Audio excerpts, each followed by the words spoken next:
Hi everyone, hope you are doing well from wherever you're watching this channel, depending on your time zone. Now there's a video that's going viral on social media, which has been largely shared on Facebook, TikTok, and Twitter. And in this video, we can visibly see Honorable John Njuguna Kawanjiko, the Kiambaa Member of Parliament, trying to do his legislative duty in the National Assembly. Now, the intention of those who are sharing this video is not because Kawanjiko is doing a good job. They are just surprised on how this Member of Parliament is able to communicate in the National Assembly. Look at it shortly and we will continue. Some of them being ensuring that we will ensure that we give bursary to the people of Kiambaa in a transparency manner that has never happened before. Ensuring that we're gonna increase and ensure that we ensure that we model and we. Now that is Honorable Kawanjiko, the first UDA Member of Parliament representing Kiambaa constituency. And this is what Pauline Njoroge posted on her Facebook page in reaction to this incident. If you allow me to read. Do you know why MPs are called legislators? Because their key mandate is to legislate, to make laws. There is a level of intelligence and ability to communicate that this work then requires. I therefore ask, why would anyone go to the ballot and vote for someone who would have a challenge engaging in deliberation and a debate that finally lead to legislation? Someone who is likely to spend 90% of his or her time in Parliament quiet. She goes on to say, and before someone reduce this debate to language proficiency, that is not what I am talking about. I'm talking about the ability to communicate and efficiently participate in discourse. They say language doesn't determine our intelligence, but it gives us the ability to communicate our intelligence to others by talking, reading, or writing our thoughts, views, and opinions. Just imagine how our independence Parliament was. The quality of men that represented Kenyans in the August House. Have we gotten better or worse? Has the quality of our representative improved or majorly deteriorated? That is Pauline Njoroge asking a question. Now, I think this was the first time Honorable Kawanjiko was speaking in the National Assembly since the time he took oath of office to represent the people of Kiambaa constituency. But there is also other claims following Kawanjiko. There have been claims that since Kawanjiko took oath of office, from that time, it took very long time for Kawanjiko to appear at the National Assembly to do the legislative duties. And even to some extent, there was a time when they needed to swear in his CDF committee that will be in charge of development in that constituency. But this leader was not available in the Parliament during that time, which forced the National Assembly Speaker to postpone that swearing in function to another day. And the question some people have been asking was that now, how is the Kiambaa people going to get development in their area for this shortest time before we head to the next general election? Because there's nothing they can do on ground before this committee is confirmed in the National Assembly as the team in charge of development in that area. Watch this one. But Honorable Ishungwa, let the young man understand that Parliament is supposed to be. I will not put the question. I will not put the question until the member is here, so that he understands. He just came to Parliament the other day. Now these bad manners of coming in and going out. He thinks that this is going to be in the streets. I would defer that one to tomorrow when he is there. If he doesn't come, the question will not be put. It is him who should be in the forefront of ensuring that his committee members are approved. Now, why should the other members be the ones to approve his nominees?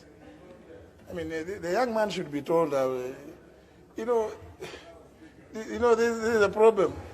And I've always told members, these are some of the people that need to be taught things. So even when they make telephone calls, they are the ones who say, I'm honorable so and so. How do you honor yourself? You give your name, let the other person honor you. Maybe you are not honorable, you know. Let him come to the house and participate. He should be here to participate in this. So if he decides to go and participate in the village, let him remain in the village, so that motion is deferred.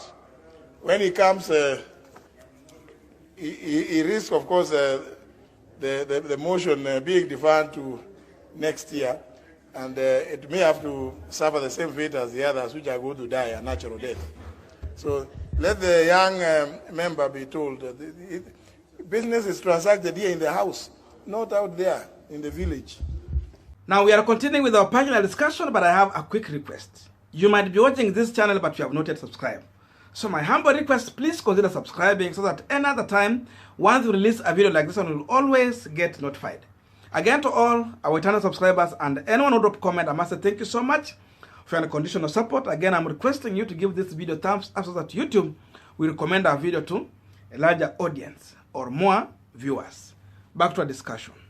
Now, what we are witnessing is so surprising, and it might be worse just in case if UDA party will manage to win election in 2022 and form the next government. Kenyans can go through a very hard situation for a whopping 10 years. Because there's no way you remove Ruto from power once he clinches into that position. He will use every means possible, even including rigging, to retain the seat.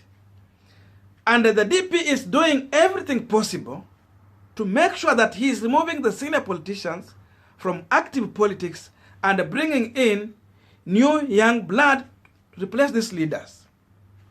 And the main goal is not to provide an opportunity to the young ones. That is not the main goal. The only thing Ruto doesn't want is senior politicians who can face him and tell him the truth. People who can have their own stand and speak for themselves. Ruto wants to have leaders that he can manage. And who are these people? Of course, mainly, these are young people who are trying to get outside here and campaign for themselves or take elective positions. So these are the people that Ruto wants to be around him so that he can easily mismanage these people and take them to every direction that he would want to go. As simple as that. So it is just for purpose of personal interest of our Deputy President William Samoei Ruto. Because how come such a young man cannot be in parliament and every time he's outside here campaigning with the Deputy President, even without the DP telling him to be in the parliament, at least to do legislative duties? To an extent, even it becomes hard to swear in the committee that will foresee development project in the area where it's coming from. Because, of course, every member of parliament will always want to see project going into his constituency. But this is so much surprising. And now, even his first time to address the parliament, you can see how he's coming in so much confused and prepared. And now he wants to speak in front of other legislatures. And you see, the time J.B. Muturi, the Speaker of the National Assembly, was asking, where is this member of parliament? Actually, the man was busy campaigning. And you can see this is some of the issues that he is busy doing outside here, rather than being in parliament and being in Kiambaa representing his people. Watch this. Kule kwetu tunasemanga UDA kazi ni kazi. Huku naona kama moto umezima. Kwani umezima? Umezima moto? Kule mlima tumejipanga. Ukiniona hapa nikiwa mbunge wa kwanza wa UDA, msitie shaka. Mjue mlima tunaongea sauti moja. Ndio. Na hii mambo ya Hustler Nation, kama mlikuwa na doubt, muache doubt. Ukiniona hapa ujue Hustler Nation ni ukweli. Mimi nilikuwa kijana kama pale kwa msitu pale kidogo. lakini affirmation ikanisaidia na watu wa Kiambaa tukapata kiti ya ubunge. Kwetu mlima 100% itakuwa UDA. Hata wenye wanataka kiti ya MCA ni UDA. Kama huko. So the problem with Kawanjiko is that maybe he think he was voted in to go and campaign for UDA or DP William Samoei Ruto, because that is the route he has picked and that is the role he's going to play throughout. I don't see him changing anytime soon. So watu wa Kiambaa, they were misled by the DP coming up with this popular way of bottom up and forced a wrong candidate to these people. So they went up voting for the wrong person. And now you see even developing a project in this shortest period is going to be another headache for them. And maybe this is what is going to happen in 2022 for those people who will be voting for UDA party.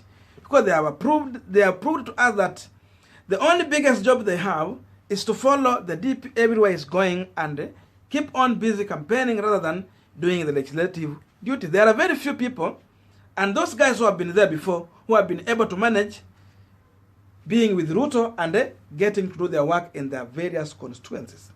We have people who can manage that, and if you look into this, these are not first-timers MP. Mostly there are people who have been there at least for one term, so they are in their second term. But you see, these first-time MPs are clueless and have allowed themselves to be misled into a wrong direction. So, I don't know what you think about this, but let us meet in the comment section where you can drop your view. Otherwise, I must say thank you so much for watching me up to this far. May good God bless you and see you in our next video.